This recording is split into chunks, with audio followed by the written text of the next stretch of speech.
Hi everyone, and welcome to Beers and Peers and another fabulous interview that we have today.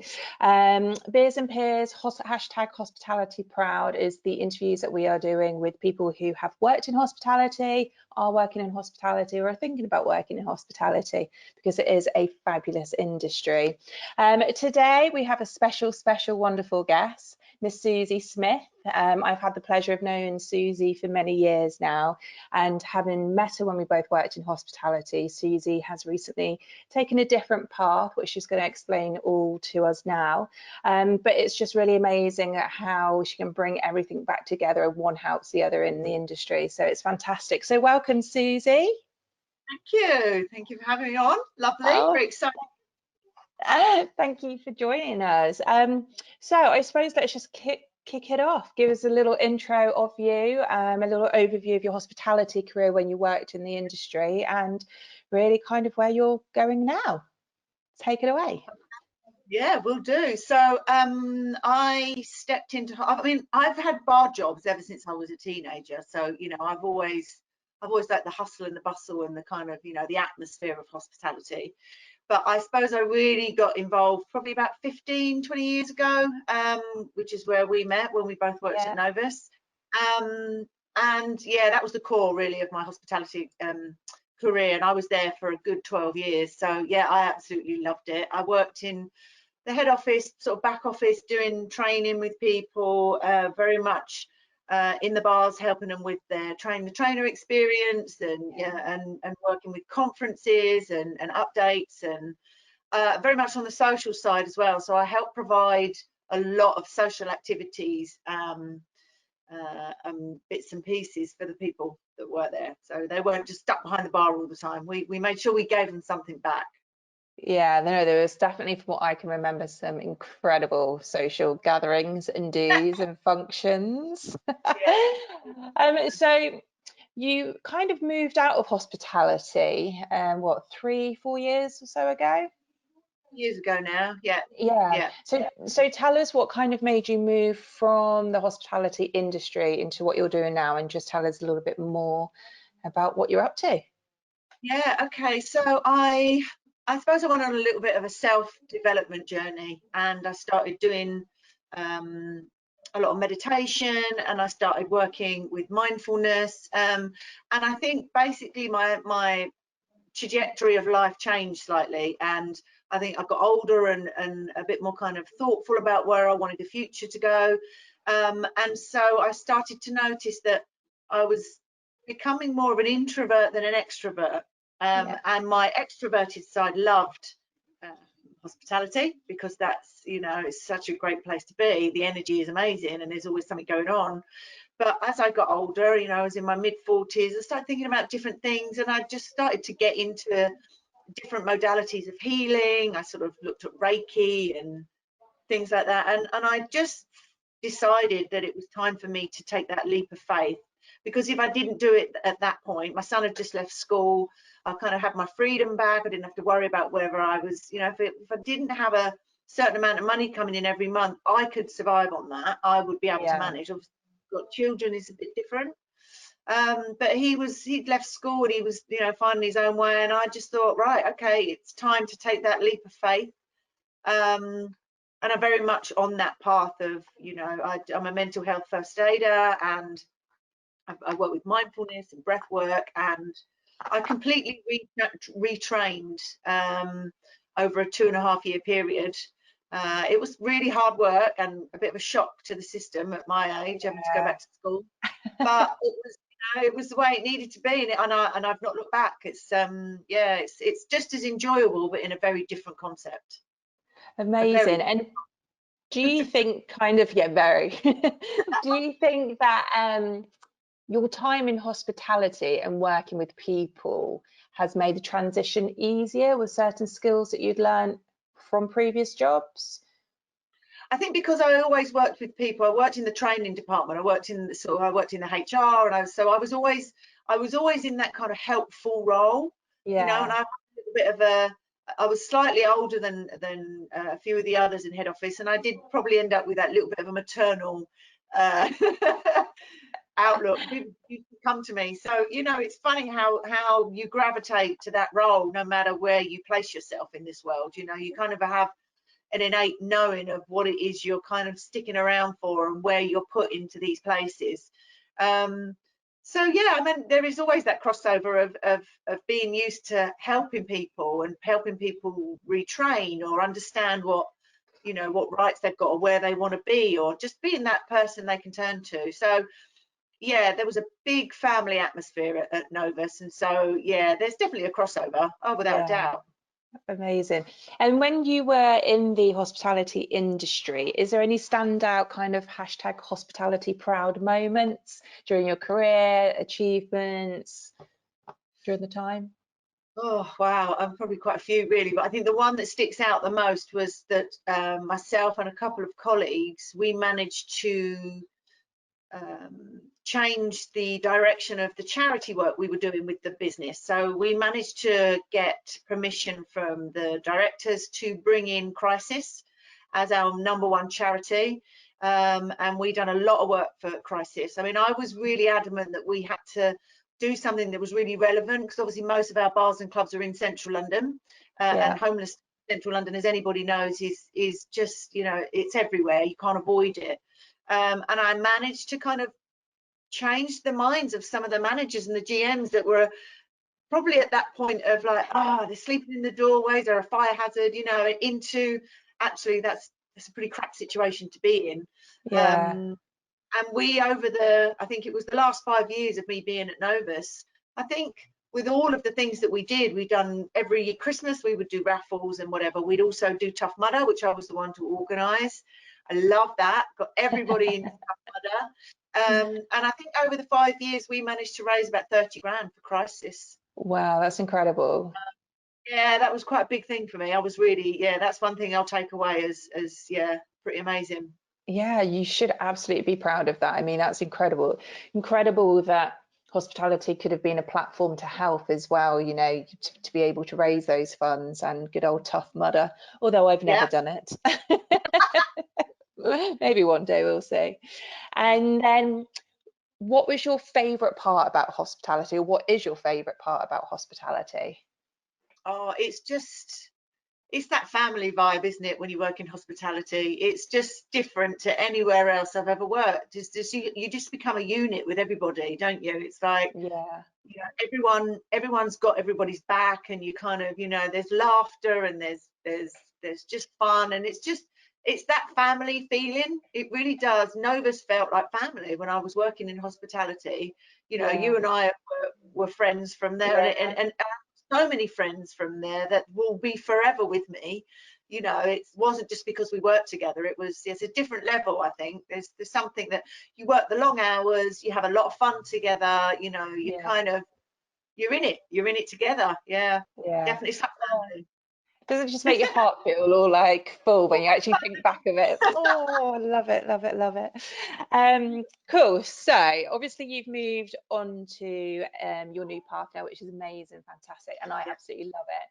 But can you just explain a little bit more about what you do, and what what you do online, and your events, and what your company does, really?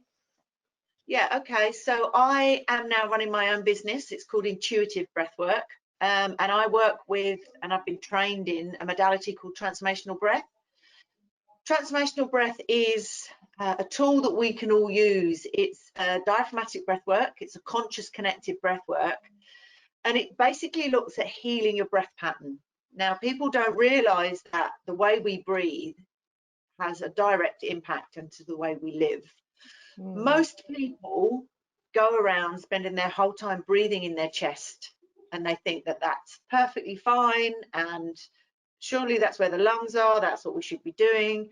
But actually, if you're only breathing in your chest and you're not utilizing your whole diaphragm, which is what the respiratory system is, the whole chunk from here to down to the yeah, bottom of the belly, you know, that's a whole muscle. If you're not using that whole muscle, what you're doing is you're restricting your breath. So if you're only breathing in your chest, what's happening is the body has to take more air in to compensate for you not breathing correctly. What that then does is it triggers something in the body, which is the fight or flight system.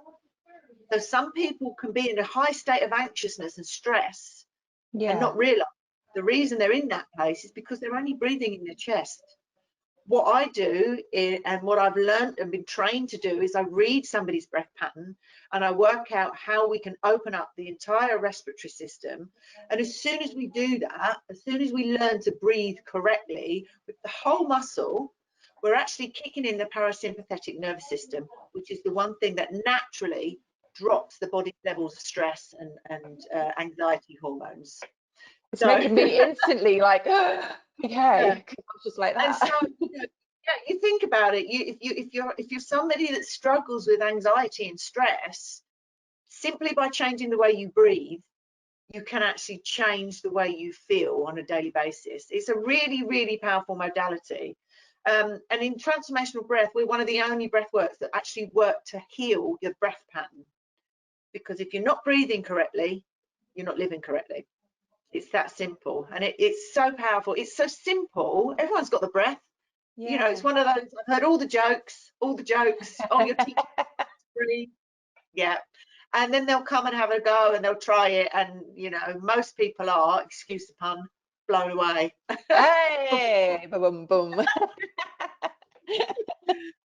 Oh, it's, so you know, how, it's good health. It's good for you know, stress, anxiety, sleep, everything. You know, it changes a lot of things. yeah. So how long has it kind of been around for, breath work? Where did it come from? Well, How did it appear? yeah, breathwork, you know, you've got the prana, life force, which is, you know, the yogic term, and the, you know, breathwork has been something that Egyptians used, the Yeah. Mayans have used, you know, the yogis have been doing breathwork for, you know, it's thousands of years old. It's an ancient modality. We've just Wow. become so accustomed to looking outwards for things to fix us. Oh, I'm stressed. You know, I'm going to eat that cake because it will make me feel better. Oh, I'm stressed, let me go to the doctors and they can give me some tablets. You know, if we go inward, we've got it all in here. We just need to learn to use it. We need to retrain what we've got inside to be able to fix us rather than looking outside for sticking plasters. So breathwork has been around for thousands of years. We've just become a Wow. bit lazy, Yeah. you know, decided that we could have a quick fix, but the quick fixes Yeah. don't work. You know, it's important to have a practice that works. Indeed. And how do you think breath work can help people that work in hospitality with potentially, long hours or, shift patterns? Hospitality is a huge business in the world and global. So, there's a lot of stresses and strains that come with it. How do you think that kind of breathing and breath work will be able to help people in hospitality? One of the best things about breath work is if you do it regularly, it will reduce sleeplessness, insomnia, anxiety. Now, if you're working a disruptive pattern, so if you've got a shift pattern and you're not Yeah. sleeping at the same time every night, then you find that your sleep can become quite erratic. The breath work can really help bring that down because it's all to do with the nervous system. So it works with the nervous system. And if your nervous system is not in a good place, then your body is not going to be in a good place. If your body's not in a good place, then your mind's not going to be in a good place. It's all connected. So what we want to do with the breath work is we want to bring the nervous system down. We just want to calm it and soothe it, and so that brings in that sleepfulness. It gives you a restful sleep. It reduces the anxiety in the chest because the more oxygen that you've got going into your body, the less likely the body feels it needs to be in fight or flight response. If you've got breath work as a tool, if you're having a really bad day, you can just take yourself off for 10 minutes using the particular technique that I teach, and that will bring you straight back into a sense of calm. It resets the nervous system within 10 minutes of practice. So you don't just need to do a class for 45 minutes, although the 45-minute class can really send you Yeah. somewhere great. The 10-minute practice, if you want to learn how to breathe correctly and you want to learn how to harness that peacefulness and that calm, you need to flip the switch on the nervous system. And when we're running around with people shouting in our faces, loud music, aggression, people are drunk, you're tired, the breath can be the one thing you've always got. You don't have to roll out a yoga mat to do your yoga and have all this space to do your, Yeah. you can go and sit in a toilet cubicle and put your headphones on and breathe for 10 minutes, and it will just bring yourself back into that place that you need to be able to be rational. It's so fascinating. I could literally sit here and listen about it for hours and hours. And we'll get on to some of the workshops that you do and everything a bit later.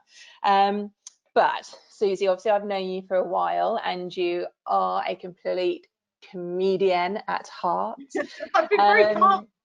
I know, very calm. But how do you kind of day by day, especially going through lockdown at the moment, combine the art of laughter and kind of breath work? And, you know, what is your, I suppose, day-to-day routine, or keeping spirits up, or what do you do?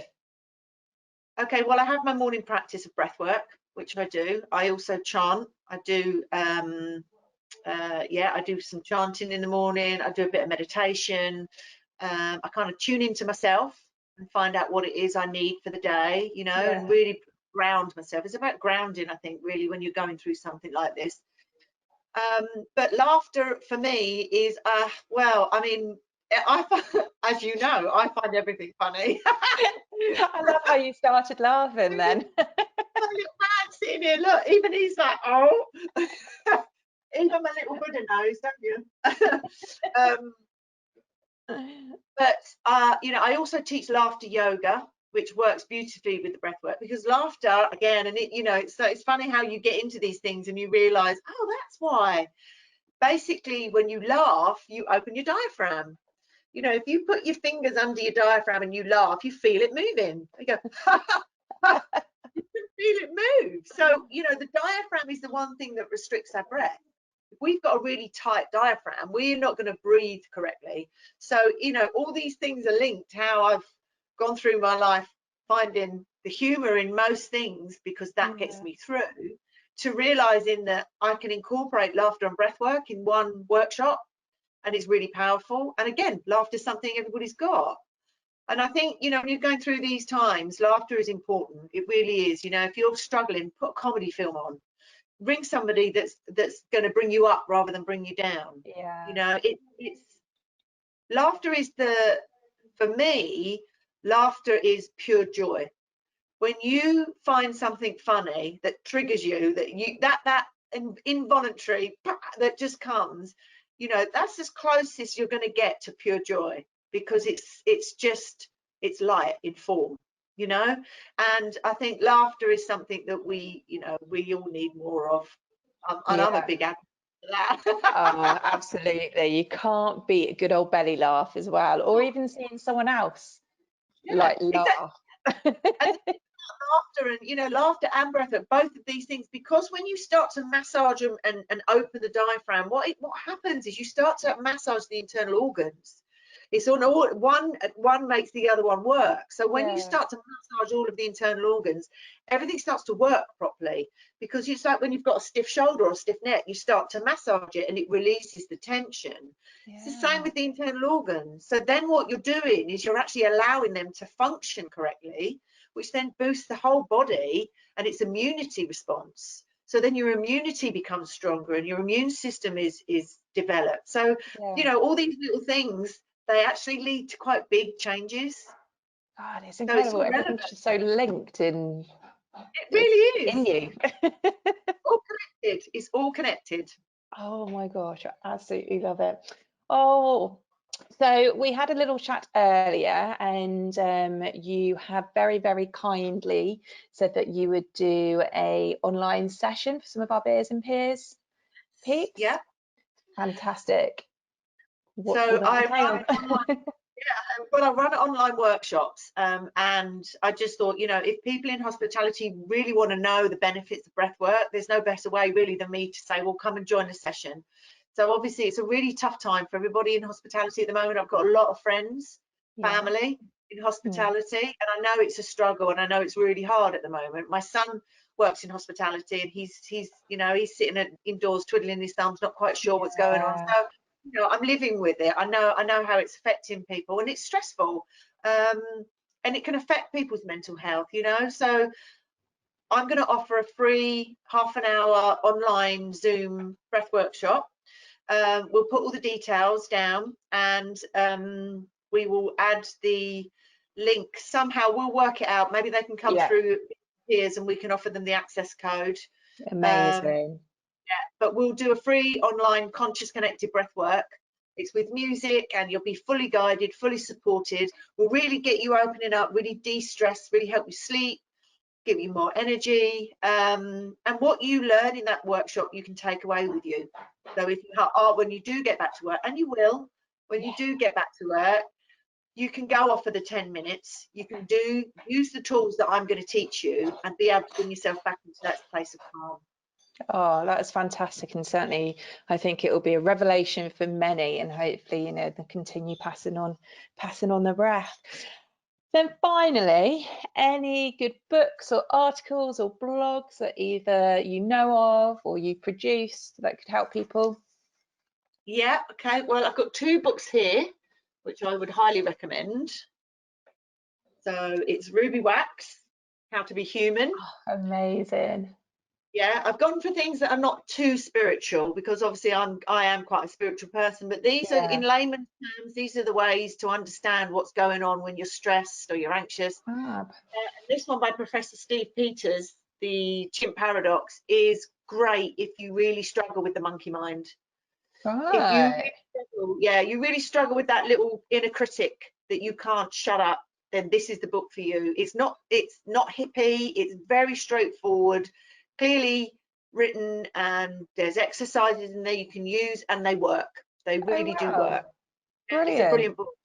And that's just a great book if you're, you know, you want a bit of a laugh, because she's hilarious. But also it's really, really interesting about the human mind and the human body and what makes us human. You know, it's a very complex thing, this human experience. It certainly is every day. Oh, The other Susie, thing, thank you so much. Oh, go on. Sorry. I do really want to recommend this, actually. It's a website called Men for Mental Health. They're a non-profit charity. They have some really good blogs on there, and I just think it's one of the best mental health websites I've found for men. And it's a real they're really earthy, they're really real. They're there's no bullshit, there's no hippiness. It's just straightforward talking for men. So I would really recommend people check that out. Definitely. It's called Men for Mental Health. Fantastic. And a podcast, if anyone is interested, is Just Breathe by Rebecca Dennis. Rebecca Dennis, Just Breathe. Yeah, she does an amazing podcast, and she gives you breathing exercises as well. She was one of my teachers. She's phenomenal. Yeah, and her podcast is really good for relieving stress and anxiety, giving you little tips on what you can do, sneaking into your daily lives. So yeah, highly recommend that, Rebecca Dennis. Fantastic. I'm going to have to start downloading, buying and listening, I reckon. Amazing. Well, Susie, it's always a pleasure. Thank you so much for your time and telling us a little bit about what you're up to and what you've been up to. Yeah, thank you very much for having me on. It's been wonderful. Mwah. Mwah. Ciao. Ciao.